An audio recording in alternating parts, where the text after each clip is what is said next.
Back into session. Do I have a second? Second. Aye?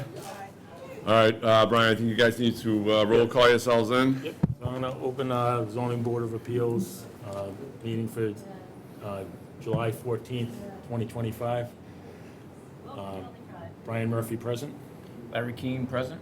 Brian Sullivan, present. Matt? Mac Brothers present. Thank you.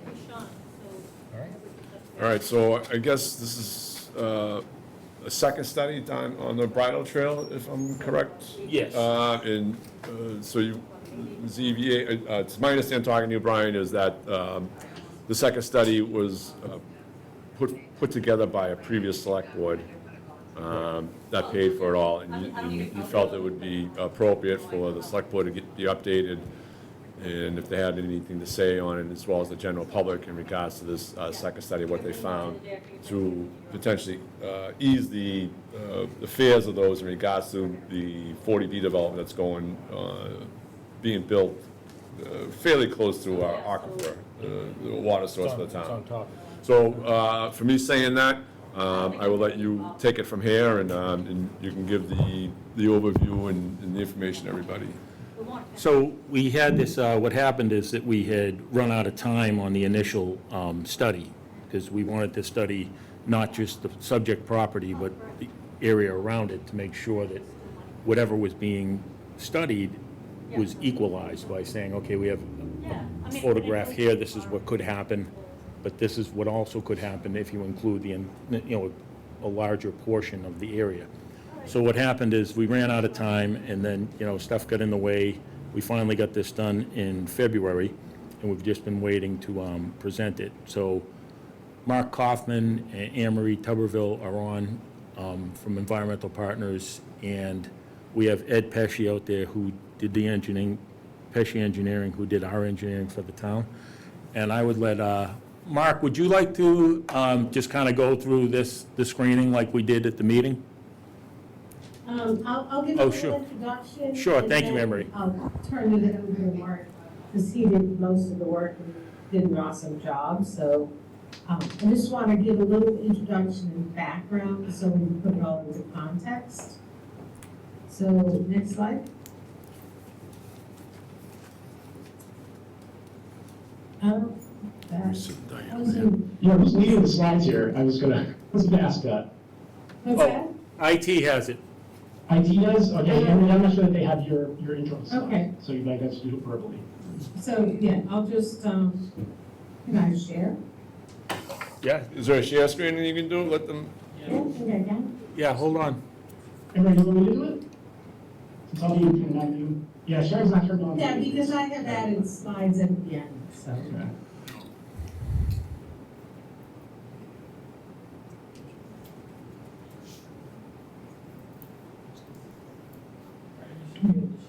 All right, I think you're in control of it. Who's leading the speaking? This is Anne Marie Tuberville from Anne Marie, can you hear us? Environmental Partners. I can hear you. Mark's gonna drive through this one, so. Okay. Okay, so Mark, do you have control of it? Yes, no, I do. Thanks for Okay. updating that. Yep. All right, let's see here. Yeah, let's see. Can you see my screen? Yep. All right, perfect. Let me maximize this really quick so we can see better. All right, go ahead, Anne Marie. Yeah, so I just wanted to start with a little background, just to put it all in perspective. First of all, we want to thank you for letting us present the results of our latest studies, and those were done in conjunction with, the Ferry Street and Church Street wells, the Bridle Crossing development, and the Sylvester Ray landfill, and the ultimate goal we have here is to be protective of the town's public water supply wells. So previously, that we did studies at the Bridle Crossing, mainly in that area, to assess and be protective of Marshfield's public water supply wells, the Ferry Street and Church Street wells. And those studies that we did for Bridle Crossing, just to give a little background, included a nitrogen loading analysis, what could happen there with septic systems, and then an extensive solid transport modeling where we developed the conceptual site model we did analysis for nitrate and then PFAS. And then as you know, in the introduction, we wanted to look at other areas. So we did conduct additional solid transport modeling, similar to what we did at Bridle Crossing, but we did it for 2 nearby developments. And then as a follow-up, and we'll present a little of this too, we installed 7 groundwater monitoring wells in the area. We gauged the water levels, did some groundwater flow, and then we collected water quality samples. And I think it's a good supplement to the modeling that we did, solid transport modeling. And then just as we go into this, what we've really learned from all of this is that, you know, the town has to be protective of its public water supply wells with all the development around it. And that's the goal of what we've done, and hopefully it gives you a little background. So we'll turn it over to Mark to talk about the solid transport model that we did. All right, thanks, Henry. So I think as Brian mentioned at the beginning here, you know, we reached out, you know, I think last fall, we did, you know, we kind of started kicking around ideas for doing some additional modeling on this. We finally got a chance to do those analyses, and we presented those back on February 28th, 2025, with, you know, to the group. So you see that date there, that's reflective of that. So this is the presentation we kind of went through at that time. So as part of that, and part of what we're going to talk about here in the next few slides, is first the objective. You know, what was the purpose of doing this additional site transport model analyses? And then, you know, talk a little bit about the previous stream level analysis we did, you know, for the Bridle Crossing site, because we want to use those same assumptions that were used for that initial analysis. We'll get into the actual supplemental screening analysis we did, and we'll talk a little bit about how these areas were selected, but those included development areas in the Silver Pines development, as well as the Marshfield Way development area. And they'll, you know, end by going into some findings and caveats. And then I'll turn it back to Anne-Marie. I know she talked about, you know, some of the monitoring wells they recently installed, so she can give an update on those, and then some of the results from those wells. All right, so previous modeling that was done for this, these solid transport modeling analyses, were performed with the Bridle Crossing parcel only. So we didn't do any other potential sources as part of that study, as Brian mentioned earlier. So additional stream level analyses were requested by the town to examine potential sources of PFAS associated with wastewater from other residential locations, near the town's water supply wells. So the closest well to these, to the Bridle Crossing parcel and some of these other development areas is the Ferry Street number 1 well. So that's kind of the one that we kind of focused on as far as looking at the distance to that well and how far it is away from those different development areas. So for that, the town of Marshfield provided some information on the specific areas being modeled, and also the number of homes and bedrooms in each of those areas, which included those areas in the Silver Pines and Marshfield Way development areas. So you can see this on the right here, on my right, I guess it's your right too, you know, this little map here. So this orange area that you see out, this outer boundary you see, is actually the combined zone 2 area for the well field, for the Little Creek Aquifer, the well field, for all of those wells. So that's the zone 2 area for that. And that was kind of a starting point. And then— Mark, I'm sorry, yes, Mark, go ahead. what is zone 2 of a well, for those of us who might not know? Yeah, sure, that's a good question. So zone 2 is in the state of Massachusetts. When you're permitting a new well field, you're getting a well field online. Zone 2 is an area that is delineated around that well field, you know, to be protective, to make sure that, you know, there's limited development that can occur in those zone areas. So it's sort of, you may have heard of things like a wellhead protection area. Some folks may have heard that term before. I think that's, you know, something like the EPA uses, for instance, some other states use. But a zone 2 area, you know, is basically, it's a protective area around that well field, you know, so that you're aware of, you know, you wouldn't want to obviously put a dump site, you know, necessarily within the zone 2 unless you're, you know, taking, you know, extreme precautions and things like that. But that zone 2 is done by, oftentimes, by doing modeling. So we'll do modeling, and a lot of times that'll assume, you know, that you have a period of 6 months with no recharge. So what that does is it creates, you know, that well field will have, you know, a more significant drawdown and pull water from a larger area. So it's a conservative way to kind of, you know, be protective of that well field. So that zone 2 area is kind of the initial area that we're looking at. The green area, this green radius you look at here, is basically starting at that Ferry Street 1 well, you know, kind of you know, looking out and defining a radius that reaches out to that bridle crossing parcel. You can see there in yellow. And then we see, based on that, looked at a couple additional areas. So here's the Silver Pines development area, has several, homes that are located within that green zone, just outside that green zone, as well as the Marshfield development has several homes within that green zone and just outside that green zone. So that was what was done to sort of identify these additional areas to be modeled. So the town was really helpful in pulling that information together and talking through the analysis that they wanted us to do. But the objective, obviously, is to perform some additional analyses, for these two areas, using those same conservative input assumptions we had for that initial evaluation, to look at potential PFAS concentrations at distances that are coincident with that very street below. All right. So in doing that, as I mentioned, we wanted to use the same sort of inputs and assumptions that we used for that initial analysis. So for that initial analysis, as Anne-Marie said, we looked at both nitrate and PFAS.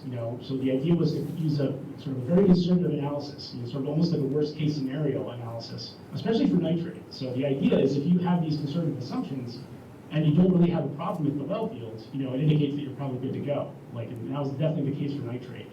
But we also want to look at PFAS as part of that evaluation as too. Now, the analyses were done using a software called TSChem. It's a solute transport modeling software. And in particular, the model we used for this analysis was a model called AT123D-AT. Originally developed back in the 80s at Oak Ridge National Lab, updated back in 2012 to be more accurate, but on behalf of a grant for the EPA. And it was used by a lot of regulatory agencies. I know that nearby where I live in Pennsylvania, but used in New Jersey, coupled with other soil zone models to kind of look at impacts to groundwater. And I believe it's also used in the state of Massachusetts. There's a program called Seaview. They also use it to look at potential impacts to groundwater from soils and that sort of thing. Mark, is the model that you use based on the soil analysis, or is it based on topography, geography? What triggers the use of that model? So the model we use is strictly groundwater, so this is not soils at all. But AT123 is often coupled with soil zone models. But doesn't the groundwater moves through the soil, right? Yes. So basically, what this model does is, and I think I mentioned it, it's the next bullet, so it's a good segue. There's a horizontal patch source at the water table. So you have, basically you have these parcels, and you have a septic systems on those parcels that are kind of infiltrating into the subsurface. And as they do, once they reach the water table, that's where AT123D comes into play. So that source to the groundwater is what we're modeling. We're looking at what's making it to groundwater, and then modeling that forward in time through the aquifer. To be clear, your conservative view is that all of those sources, whether they are 30 feet away or wherever they may physically be, they all are assumed in your model to be right at the groundwater level. Yes, so basically the concentrations we're assuming are at, it basically is what concentrations make it to groundwater is what we're saying. So you have water that's infiltrating at a certain rate. So in this case, for the Bridle Crossing property, it was 9,700 gallons a day, which was calculated the amount of water that was coming in. Which was 26 feet above the groundwater, and your assumption is that it was at 0 feet above groundwater. The water infiltrates to groundwater from that surface. So it's going to infiltrate through the videostone down into groundwater. And when it does, basically, we're looking at the concentrations of those COCs that might be in that water that's infiltrating into the groundwater. Does that make sense? Okay, great. So modeling for assumptions, again, these were kind of taken from some of the previous studies that were done. I know there was a modeling study back done by Weston, some of the original Zone 2 modeling study. And they did some geologic characterization, and they did some testing to get hydraulic connectivity values. So we pulled some information from there on that. I used about 90 feet per day for the hydraulic connectivity. The hydraulic gradient, which is basically as you move from point to point down through the water table, like how much that's changing. So that's 0.006 feet per foot is what that means. So for every foot you're going, it's changing by 0.006 feet. And that's what we mean by hydraulic gradient. And that affects both the conductivity, the gradient, and the porosity affect the velocity, the groundwater velocity, which affects how fast that groundwater is moving and any solutes that might be in it. Now that 0.006 is based on that Weston Zone 2 modeling study. So basically, when you have that more increased drawdown associated with that well pumping under those drought conditions, that's what that gradient was based on. Wastewater discharge volume, as I mentioned, was 9,700 gallons a day. for the Bridle Crossing site. Now, what we've done here for PFAS is because, there's been studies that show that, the presence of PFAS in wastewater, we didn't know like what concentration, what we wanted to know is what concentration would actually result potentially in a concentration of 4 parts per trillion, which is the recently adopted standard, at a down gradient point. And that down gradient point was the distance to that very sweet number 1 well. What it turned out to be was a concentration of about 18 nanograms per liter for that initial analysis. Now, as I mentioned, these analyses are I want to mention what you just said. Yes. So you actually use the 4 parts per trillion as your input, and then tell you how much you needed to be putting in at the source to get to that level. Well, so what we did is, so you have a down gradient point, so whatever it is, 2,300 feet away, and basically you want to see what concentration does it take at the source to get a concentration of 4 parts per trillion. Right. That sounds like you kind of a reverse model. But Reverse model, exactly. That's a good way to put it. Yeah. So sometimes the model we refer to as almost like a calibration target. So we're not calibrating necessarily, but we're trying to adjust the input parameters to get For a that. conservative view, what would it take to be that? Exactly. That's what we're doing. Not that's what we measured or what we thought, it's that's what it would take. That's what it would take, exactly. Yes. Right, and we had back calculated that when we did the work at Bridle Crossing, right? Yes, that's what that Because comes what to from, put yeah. as an input, so we said, well, what do? We can randomly put in anything, there's nothing there now. So let's calculate with that distance and that flow rate, what would it take to exceed 4 parts per trillion? And that's how we came up with the 18. So now we're carrying it over to this study. And I think, it's important to note that, as Mark pointed out, this is zone 2 conditions. It's 180 days, no recharge, but there is some recharge. And, it's just under drought conditions, so. Mark, in recorded history, has there ever been 6 months without rain in Marshfield? I can't say that that's the case. What this is, the 6 months is something that is prescribed by the state. It's very, like I said, it's very conservative. It's often used to kind of look at these kind of conservative analyses like these. In fact, I think there was a CDM study was done, I think back in the 90s, that did something similar when they were looking at, I think it was a landfill that they were looking at putting in. And I think they did some modeling, assuming zone 2 conditions as well. So yeah, so I agree. It's not something that's, I haven't looked back at the record for the, for Marshfield to determine that. But it's one of those things that's prescribed by the state to give you a conservative result. Thank you. Yes. And it's a good starting point, otherwise you could randomly pick something. But we know this is a DEP criteria, so.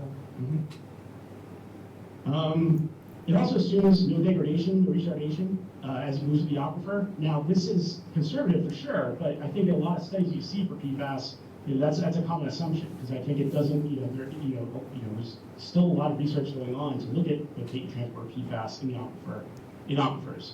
But that was an assumption, again, conservative assumption that was utilized for these analyses. It assumes a constant source of PFAS, so that concentration is, constant as it's infiltrating over time. So in reality, you might get spikes of PFAS that could occur if it's, to the extent it's in wastewater, which could go down in concentration, it could fluctuate.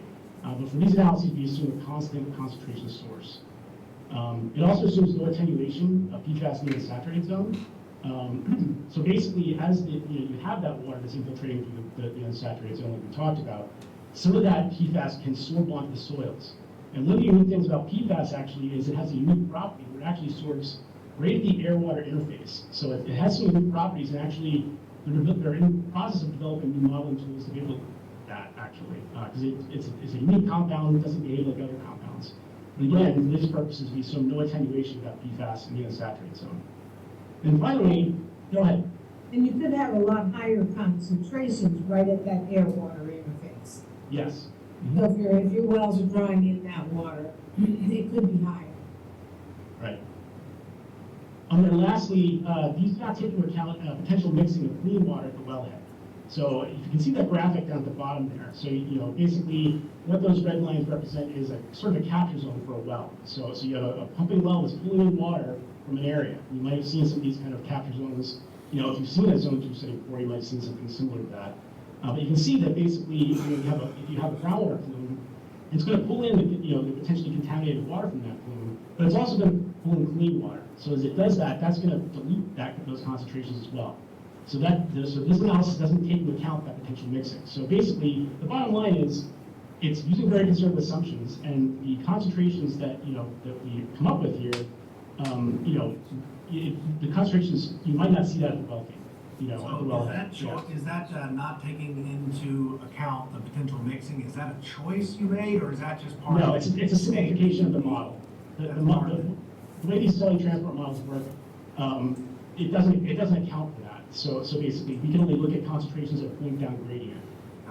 Now you have to do a more sophisticated model, like a modeling study where you actually have a flow model coupled with a solid transport analysis. So you could look at, it could actually do this, where you can kind of pull in those concentrations and the clean water. But this, again, as a preliminary screen level analysis, it didn't account for those sorts of things. Great, thank you. Yep. All right, so for the supplemental analysis we did, so we talked a little bit about this, but we did those to examine potential sources of PFAS associated with wastewater from other residential areas located in the town's water supply wells. As I mentioned, these polygons were kind of developed near that distance, for the analysis, based on the Zone 2 area, the distance out from the well out to the Brattle Crossing parcel, to kind of find some areas that were sort of equidistant, or kind of the same area, general vicinity, as the Brattle Crossing area. Again, the town assisted with providing approximate land areas, the distances to each of those wells, the distances to the wells from each of those parcels, based on the centroid. So we kind of look at the centroid of each of those, those polygons that you have there. And then the number of bedrooms. So we can get a number of parcels, and we can get a number of bedrooms in there, because that's going to, dictate like how much estimated wastewater is going to be infiltrated across that entire area. But with the model we use, 18123E, as I mentioned, it uses a rectangular patch source at the water table. So, and obviously those two polygons we're looking at there are not rectangular. So what we did was conceptualize those as rectangular polygons with the same area, and then place them at the centroid, that approximate distance from that well. And I think you can see that in this next slide. So this is sort of conceptually showing what we're talking about. So we're taking these irregularly shaped polygons and sort of like taking that total area and creating a rectangle that's sort of the same dimensions as the Brattle Crossing, but it's going to be a bigger area, because these are larger areas than the Brattle Crossing parcel is. So that's conceptually one of the ways we kind of hypothetically, kind of came up with these source areas to model, to have some analogous modeling done for these other areas.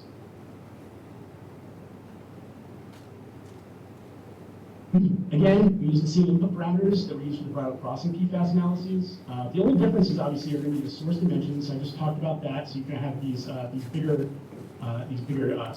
polygons, these bigger rectangles, and the daily mass flux, which is going to be based on the concentration of PFAS in the wastewater and the amount of water infiltrated. So basically, that's going to give you the amount of mass that's going to be going on a daily basis.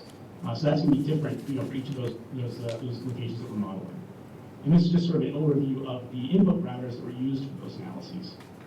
So for the Silver Pines, and then here's from Marshock. So here's the results for the Silver Pines development area. So again, what we try to do is start with that 18 part per trillion that we estimated for the Brattle Crossing site. So basically, again, doing that back calculation, that reverse modeling, as you talked about, to kind of estimate what that concentration would be. And what this chart shows is basically these are concentration versus time plots.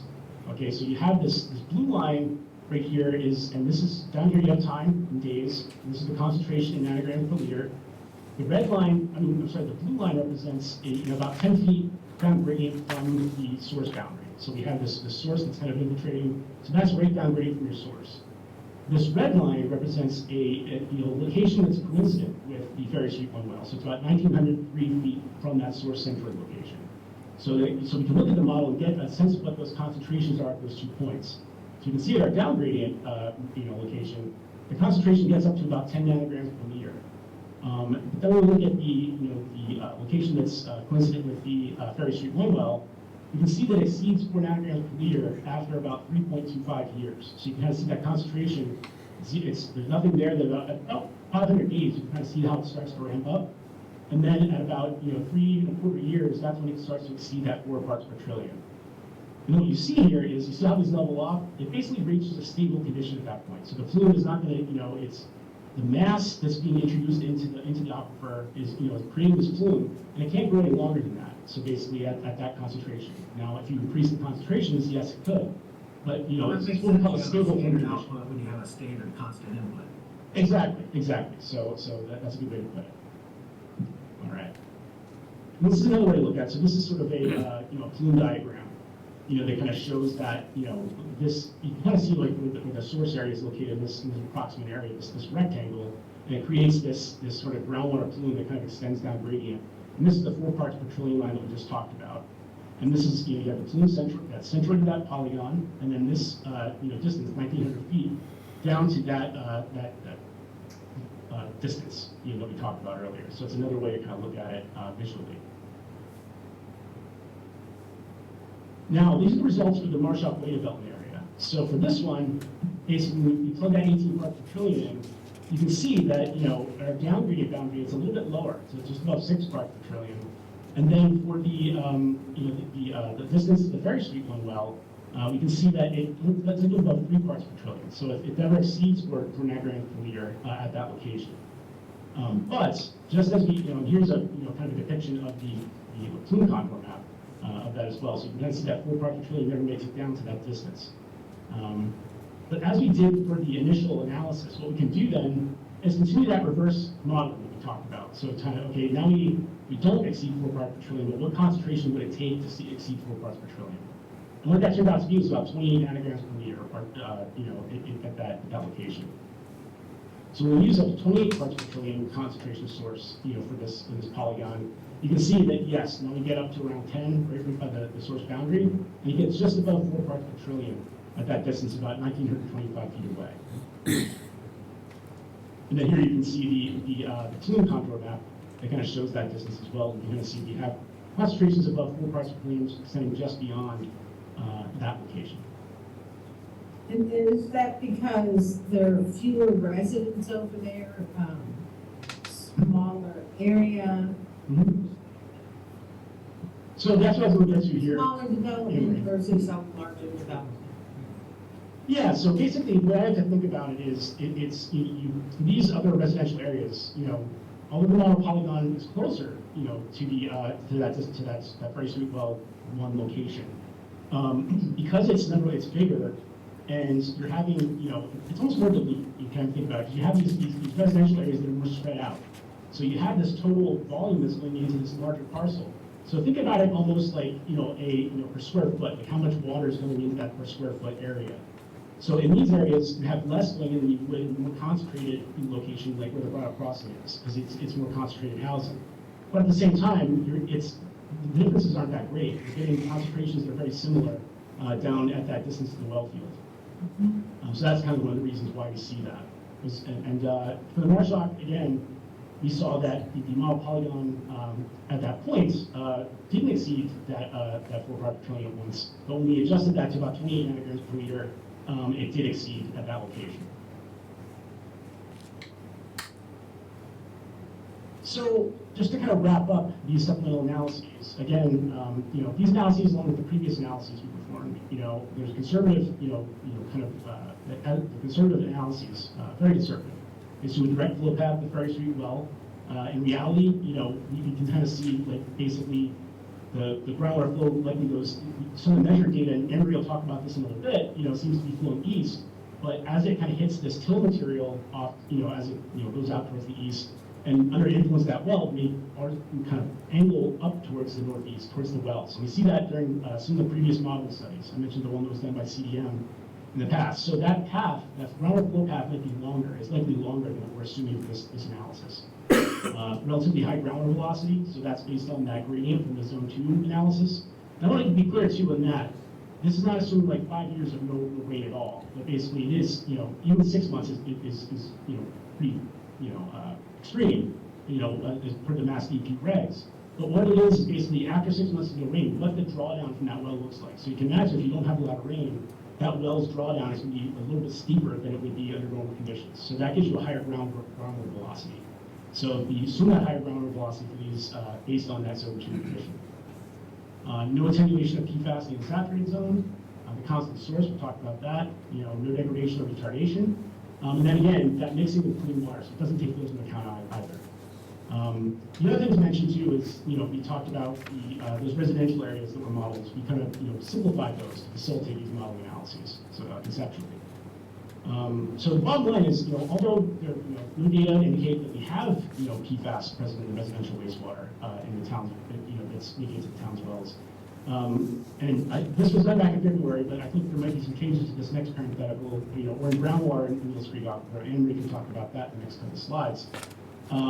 These conservative analyses, indicate that based on the potential for PFAS to be residential wastewater, in some of those wells, cautionary measures like installing those monitoring wells and downgrading residential, from those residential areas should be implemented to mitigate any of those potential impacts to the well field.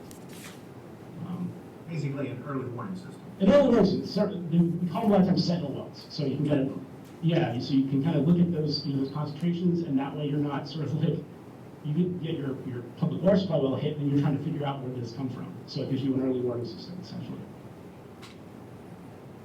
All right. And with that, I guess I'll turn it over to you, Anne-Marie, if you want to kind of talk through these, on the topic of those recent monitoring wells. There we go. Yeah, so, like Mark said, we also wanted to ground it in what we really have going on there. Part of this study was to understand, background conditions at the Bridle Crossing development, and also to understand groundwater flow, because there's been a lot of discussion about, where does groundwater flow? So, as Mark said, so I want to follow up with this slide first. We installed 7 groundwater monitoring wells, and most of them were down gradient. We installed, this is down gradient of the Sylvester Ray landfill. That was one that was really murky and muddy. We weren't able to get samples there, which is similar to what Horsley Litton found over in this location. But we tried to install shallow and deep wells. So we have a water table, and then we have the top of bedrock to see if there's any difference in what the water quality is. So this is the Bridle Crossing development. We have one well down here we installed, and this was only one because there was not a lot of saturated overburden. So it just made sense, rather than have 2 wells like straddling almost the same zone, let's just put in one. We have a shallow and a deep here. Anne-Marie, when you say shallow and deep, what depths are you talking or referring to? So the water table, depth to water, hold on one second. So our depth to water around the site ranged from like 40 feet to 36 feet. So that's the top of the water table. Everything above that is unsaturated. And then we typically hit bedrock anywhere, or till anywhere from like 60 to 70 feet. So we had the deep well sitting right on top of bedrock. And then we had the shallow well straddling the water table at, 30, 40 feet. Thank you. Just to see if there's any, variation vertically in the water column. So in this case, we had enough material, so we did a shallow and a deep. And then we also installed one more well up here, a deep well. It was already a shallow well, so we installed a deep well there. We don't see your pointer, by the way, just to let you know. Oh, because Oh, sorry, Mark's driving. Sorry. And I'm Look at the wheel. Yeah. I'm having a hard time. Yeah, what are you looking at now, Marie? So I was just pointing out over at the Apex 1. We have shallow Okay, yeah, so that's there. this cluster here. You see Yeah, my cursor. and at the W, I don't have my bigger glasses on, so I need to put those on. Over at the W3. Yeah, that's over here. It's a shallow well there, so we installed a deep well. So we could get up gradient of bridle crossing, down gradient of bridle crossing. Our goal was to get down gradient of the Sylvester Ray landfill. So that's our Apex 3. And then going towards the Ferry Street well, we installed Apex 5 along the bridle path. And then there was also an existing well, an older well, that's 788, that's just up gradient of the Ferry Street well. So in terms of that area, I think we have a good monitoring network for both developments to the east and to the west. And then we also installed one over across Grove Street. It's Apex 4, which ended up being quite anomalous in terms of depth of water, and and water level elevations does not match anything else. And we know that as we go to the east, we do encounter shallow bedrock and till, which we can look at that after. But I think the goal, what I want to present here is, so we sampled PFAS in February of 2025, and you can see, if you look at the W388 cluster on the west side, over there, we do have levels of PFAS already out there with, that's in the shallow well, not the deeper well. We have PFOA, which is 7.4, PFAS, which is 4.3, and we know that the proposed EPA standard is going to be 4 parts per trillion. And then if you go up to the bridle path Apex 5, we had PFBS at 8.5 parts per trillion. And then, I'm sorry, down gradient of the bridle crossing, we also had in the deeper well, we had 5.9 parts per trillion of PFOA. So, you know, those were above, you know, the EPA, proposed EPA standard. And then as you go even closer to the Ferry Street well, we had PFOA and PFHXA. So we're finding PFAS already in the groundwater, which, and these samples were collected in February, which is high water levels. And, you know, we've done sampling of water supply wells going back to 2018, and tend to find that the PFAS concentrations are higher in the low water levels, like late in the fall samples. Our budget included 2 rounds of sampling for PFAS, so, you know, we're thinking, we haven't done the second round mainly because, you know, I think it makes sense to do it at low water levels to see what concentrations we might see out here. But I think it's important to know that, you know, we already have some background levels out here, and we need to be thinking proactively about the Ferry Street well, the Church Street wells, and you know, just water quality in terms of emerging contaminants. Like, this is the one that we're all talking about right now. And then if you go to the next slide, unless you have questions on the PFAS. Could I just had one question, Emery. So in the actual well where the water is, not in the aquifer, what are the numbers in there? Well, that's where we sampled in the well. So we purged the wells, 3 to 5 well volume. No, he's talking about water the supply water well. supply well. Oh, the water supply wells are very low right now. They're down less than 1 part per trillion. Did they So- take samples at the same time, Anne Marie? No, these are just your quarterly DEP required sampling events. I was gonna ask, just for the benefit of everyone who may not understand how to read these maps. Mark, can you just point at the project location, Bridle Crossing, Yeah, right here. right in the middle, right? Mhm. And the direction that you assumed the groundwater was moving was directly to the north of To the the very north. green well, right? Yes. Now, if you Yeah. would, based on the groundwater topography contours, kind of point to everyone that, you know, it's moving in the opposite direction or another direction, excuse me, to the right, to the east. Right, to the east. It's flowing It's from- based on this model network, yes, yes. Yeah, so before Rod left, he did tell me that. He said that the modeling came up that it does go to the east. Yeah, it goes to the east, but you can see also there's a little northeast component to the flow. Yeah, and that's why I mentioned earlier the CDM study, that was the one that was sort of enlightening to me at least, you know, because it basically confirmed this easterly flow, but as it hits this till over here, basically it starts to kind of migrate to the northeast. So that's why I was talking about this longer flow path, where it's likely going to the east and coming around and you pull in the wells up towards that direction. Basically the path of least resistance.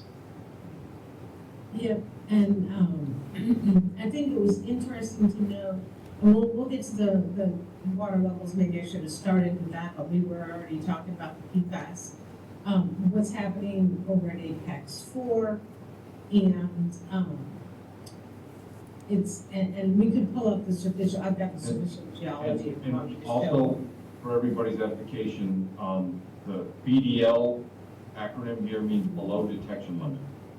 Right, Means that they didn't find it, that the technology available today is able to find. It doesn't mean it's not there, I guess, in very, very low parts per quadrillion, but below the detection limit of the equipment that they use, which is pretty, we're already at a very low detection level, as it is, trying to find in the part per trillion range. right, and very low standard too. That's right. So we're trying to find a part per trillion range, so the equipment has been modified or calibrated to do that. And there was no detection in PFAS compounds for Apex 3, I assume, Apex 4. So Apex 3, we couldn't get a water sample. We may Okay. try in the fall, like I'm proposing to collect samples at low water level, get a driller out there. It's very similar to what Wesley Whitten was finding over by MW4. So they were not able to get a water sample either. They re-drilled to 4R because DEP made them. And you took a sample and it was below detection limit there, Right, yep. okay? And also at Apex 2 and Apex 1S. Apex 2, yep.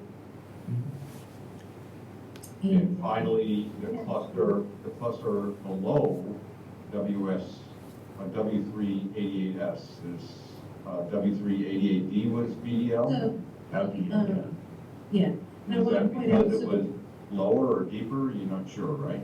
we're not sure at this point, you know, we do have it in shallow over there, you know, and then we get across the bridle crossing development, and there we don't have it in the shallow, but we have it in the deep, so obviously more data would be helpful to get an idea, you know, is there any consistency to these results?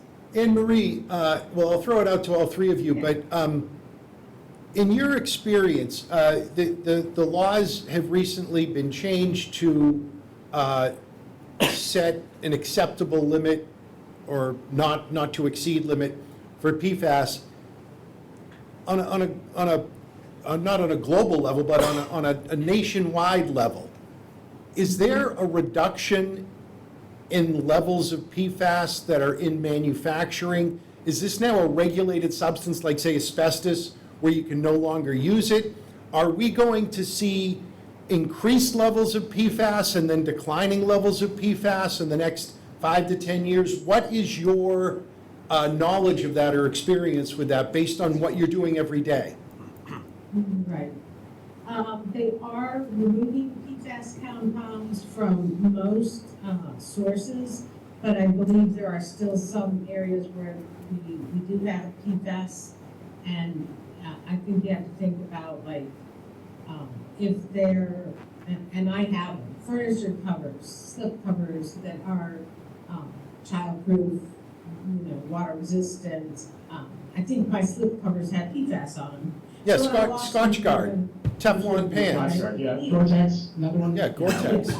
So they're phasing it out, but I think there are still areas where, you know, we're still gonna be getting some PFAS, so.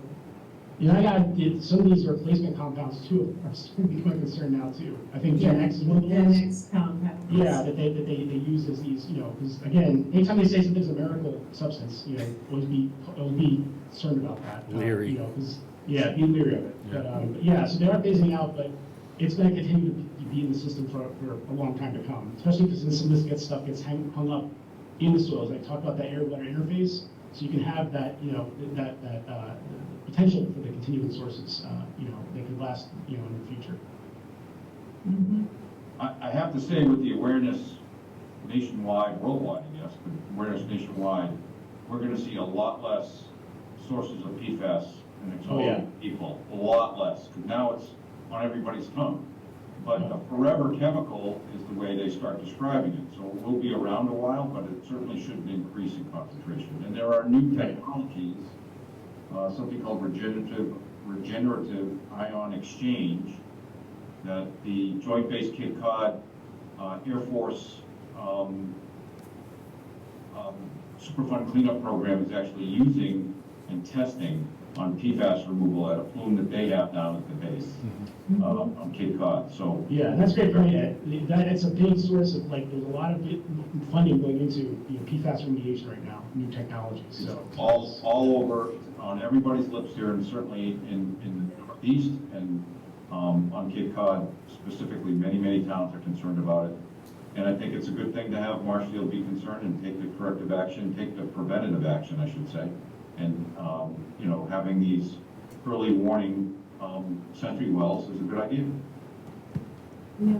Thank you. And it's showing you're protective of your water supply wells, which is kind of the goal of this area. You know what I mean? They're all in the same basin, and the groundwater flow, like Mark had alluded to, over there at the, like Marshfield and over at Apex 4, that whole side is bedrock and till. So I believe what we're seeing, groundwater is flowing from west to east, but then it hits this bedrock and till, and then it has to turn towards the north, and that's why it goes towards the Ferry Street well. It still has a ways to go, but, you know, like I said, I think the goal of all of this, and I think the town's goal, is to be protective of the water supplies. You know, so monitoring is a good thing. It'll be good to see, you know, what do we find in the fall? Are the levels similar? And what we did find, and I'll point this out, there's high variability in terms of your water levels, where when it rains, the water levels in some of those wells can go up by 2 feet, even though you've only got a 4-inch rain event. And I've seen this at other sites where, because it's a valley that is has a sand and gravel aquifer surrounded by till, all the water in the surrounding area just washes off and into that valley. So you see much larger increases in the water levels. And I have a water supply site that we're in the process of permitting that, yeah, I mean, we were doing a pump test, and even though we were pumping at pretty high levels, when it rained, our water levels came up a foot. And it was like, so, you know, for better or worse, I think that helps us understand the hydrogeology out there. You want to go to the next slide, Emery? Yeah, we can look at that. It's not as interesting, so we talked about PFAS. And this is the nitrate, so we did sample for nitrate. Nitrate was non-detect, but we did have levels of nitrates, but they're all generally pretty low. They're under, 4 parts per million. So, and that's what the original modeling we did out there for Bridle Crossing, we looked at the nitrates and we said, even under these conservative scenarios, we're not gonna get above 10, and we're not seeing high levels already in the groundwater, so it's, just wanted to show that's what our nitrates are, but we will resample the fall. On the orange markers, those are the test wells you have, right? Yeah. All right, so I see them like where We the, didn't, We didn't sample the MW1 or MW3. There were several wells of there at Sylvester landfill that we could not get into, but we sampled our wells. Why couldn't you get into them? They were locked and they weren't, part of the scope, but we can try to get in there in the fall. Okay, I see. I see the wells, like, they're pretty much in the area where it looks to me that where the flow is going away from the development. Is there wells on the back side of that? On the back side. So I'm looking at one section of the screen, but is, like, let's say the bottom of the screen, is there more wells on the bottom of the screen? I see one there that's pointed to, is there any more on the other side? On the south end? Or, yeah, so there are wells down there by the DPW, and we have not sampled those. Again, they were locked, but it's something we can look into for the next round. This was the initial round. We do think there's a groundwater divide, and this may, help if we can gauge those wells. Everything to the south of Clay Pit Road appears to be flowing to the south, and everything to the north flows east and then north, so. So when you say everything's locked, like, do you go out there unannounced and not tell the DPW that you're going out to testing? Or do you inform them to have them meet you, or how's this working here? We've been in coordination with them. They were not part of our sampling program. So they're out there, we could add that, but our initial sampling program really focused on our wells and the wells near the bridle crossing development. All right, so nothing, so what Not the focus. So what you're saying is your focus was the wells that were, where the water flow was going away from the bridle trail development? Right. Okay. And we also, because we wanted to get information up gradient and down gradient, so we have some background information, right?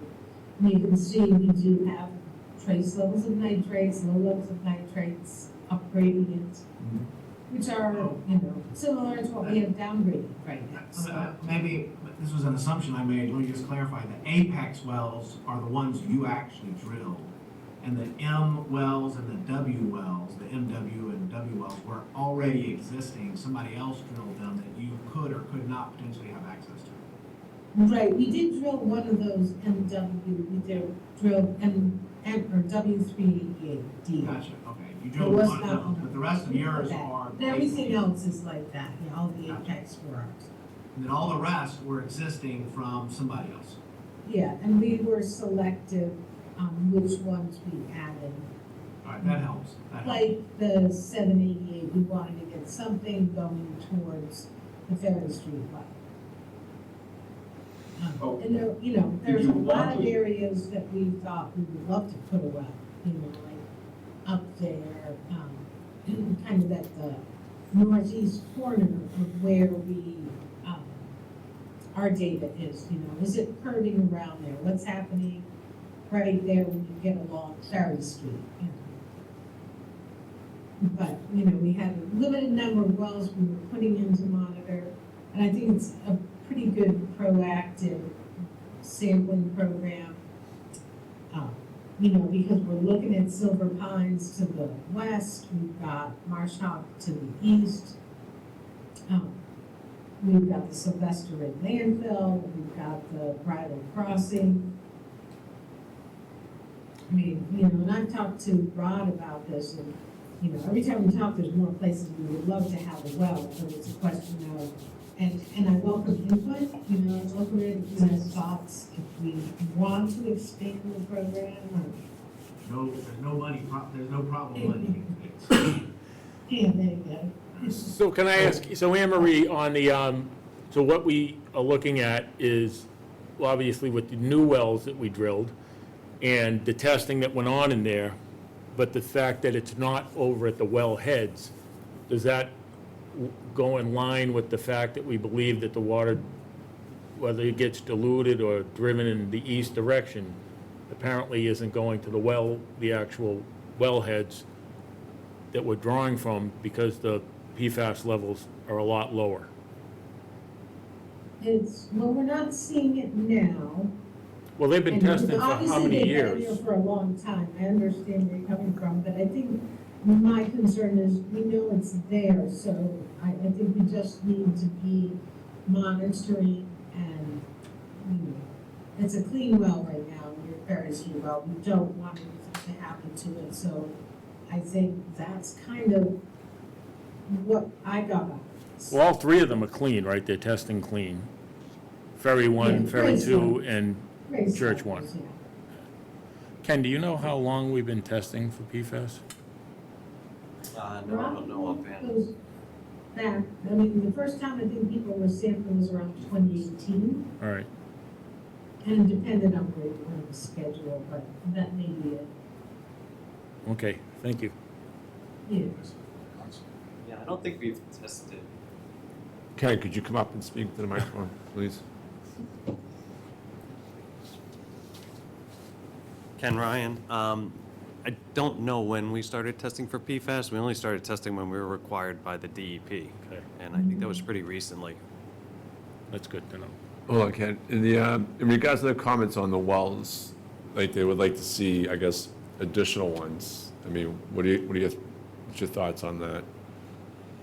Well, I'm just seeing their report just recently, so I'd like Yeah, to this look is at all it. new to everybody, pretty Yeah, much. tonight. so I think the most important thing is really the groundwater direction. And I know there's some uncertainty off of the limits of what we have, because it does appear to be going east. What's south of this picture is the landfill, and we have a series of monitoring wells around the landfill that we monitor on a quarterly basis, and they go south. The water does flow south, so That could something, go to the South River well, is that possible, or? is that I think it anything hits we're the worried river. about? It goes to the South River. It goes to the river, yes. Yeah. So. That's good I to think know. Anne Marie said it before, that I believe there's some kind of a divide. You know, clay pit is not a Right. name that somebody just made up. There was Yeah. probably clay in there. Yeah. And that is creating some kind of a divide. So we're not really sure what's happening at this point with the groundwater, and it should continue to be looked at. Oh, definitely, I agree. Thank you. Does Ed want to say anything? Yeah, and I was doing just a quick look at your PFAS data. And most of them are not attacked. There are some concentrations, in the 0.5 parts per trillion. So right now, your wells are great water quality, and you don't want to compromise. No, that's what we want, and that's the beauty of having this done, especially the new 7 wells, because now we have a snapshot in time, so we can check in the future to see if there's any increase in that, and increase over at the wells to know that if it's traveling there. Right. Ed, do you have anything you'd like to add? Well, couple of things, just listening to the discussion. First of all, Emery, if you see some wells on this map that you want to sample, there should be no excuse to get access in the future to do that. Because if you think it's important to go and sample MW3 or MW1, and those are wells that the DPW has the keys for, as far as I'm concerned, you're under contract with DPW, Board of Public Works, right? That's what you're working on. So you should, no problem coordinating that going forward. And it's not like I haven't been to a well site and had a bunch of keys. So I used to work at Otis with the Joint Base Cape Cod team. And you go to a well and and now you don't have a key to open the well. And you know what you do? You break out the master key and you put another lock on it, and you're done. So that you can get access to the well. So you're not wasting all the time and effort with all the people and laboratory mobilized and everything else. So please, Yeah. don't hesitate to coordinate that going forward. Well, I mean, just in defense of Well, the, no, so we also, our scope did not Yeah, I include. think it's yes, outside the correct, scope. yeah, that's what I was gonna say. I would love to have been able to gauge that, using their water level. So we would definitely, in the next round, Okay. gauge those wells. We have a bigger, groundwater flow net. And then we can decide if there are additional wells we would want to sample based on these results, right? Right. So it seems like this this was one piece of the pie that was missing from a year ago when you did the initial analysis, built the initial model.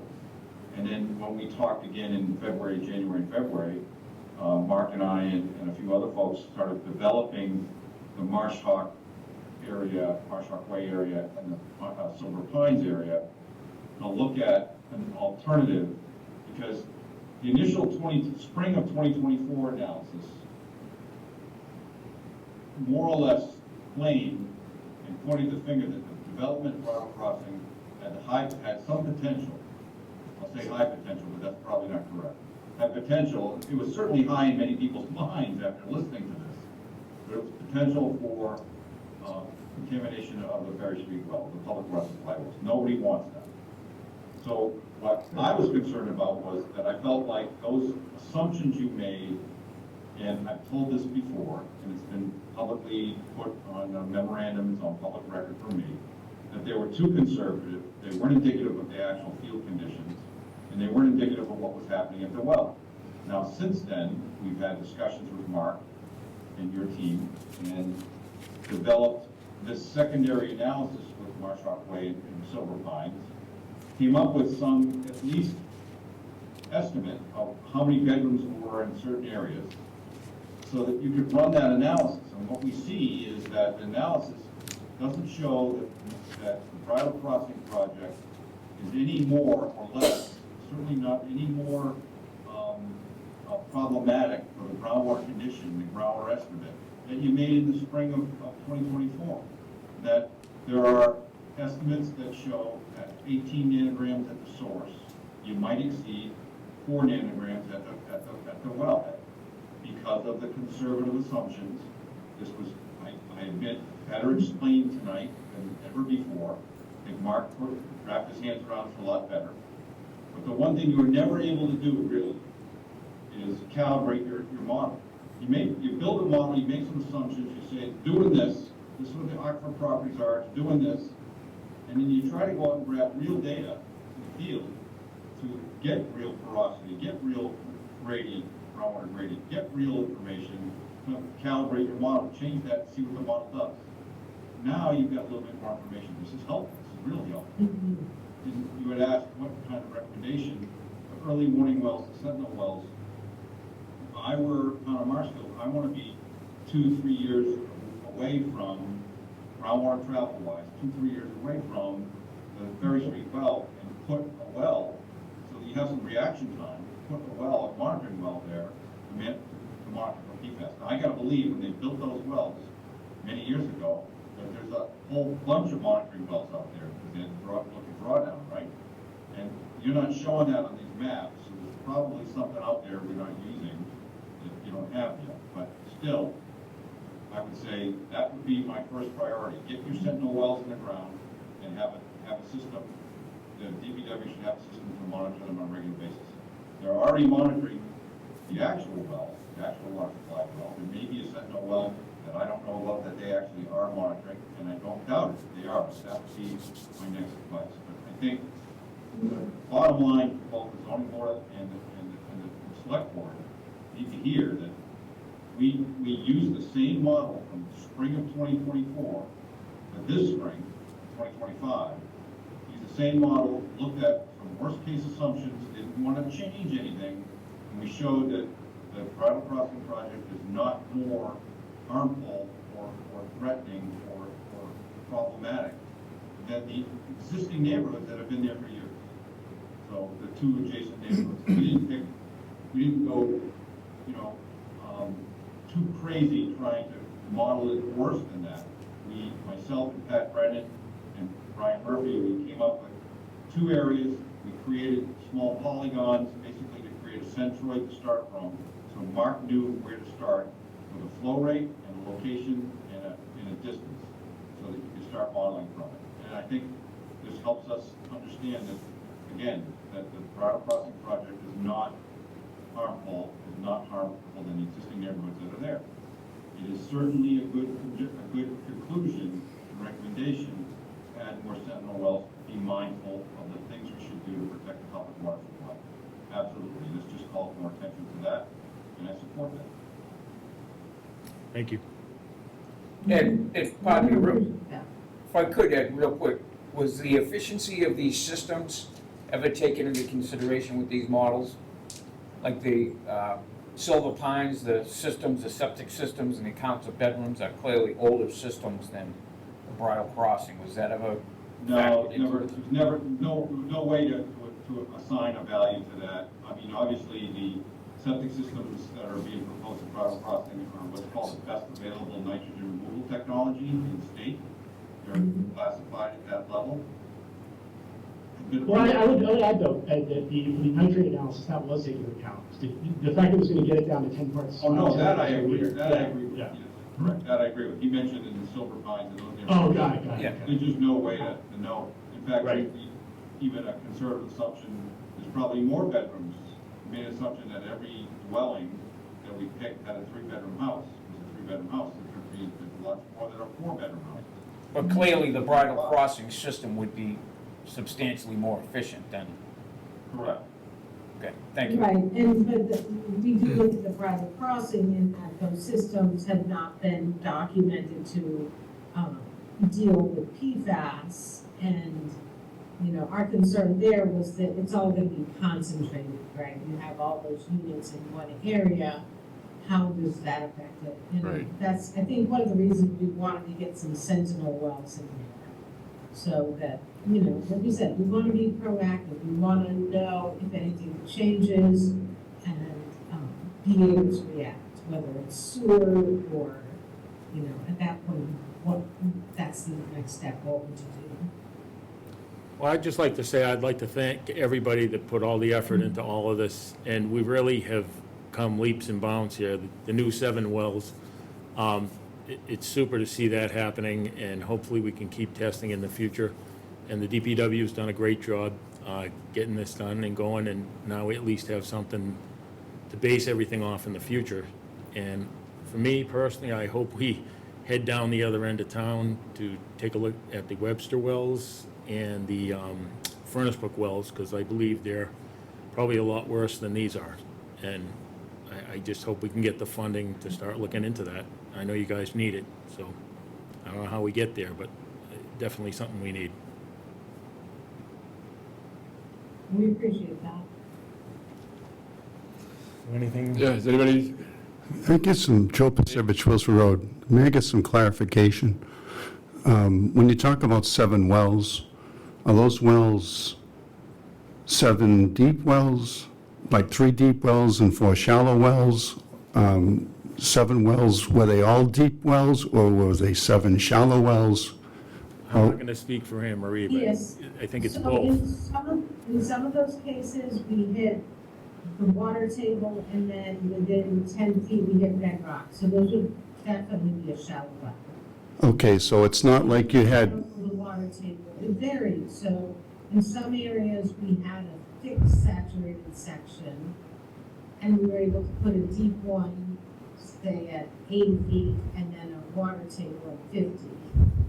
And then in other cases, this is the in-between, you know, we may have only had 15 feet of saturated over. So we just did a 15-foot screen and covered all of it. So the geology was pretty variable out here. so you did 7 wells, and it's a combination of deep and shallow wells. It's not like you have 14 wells with a cluster. You didn't do 7 clusters, you just did 7 distinct wells.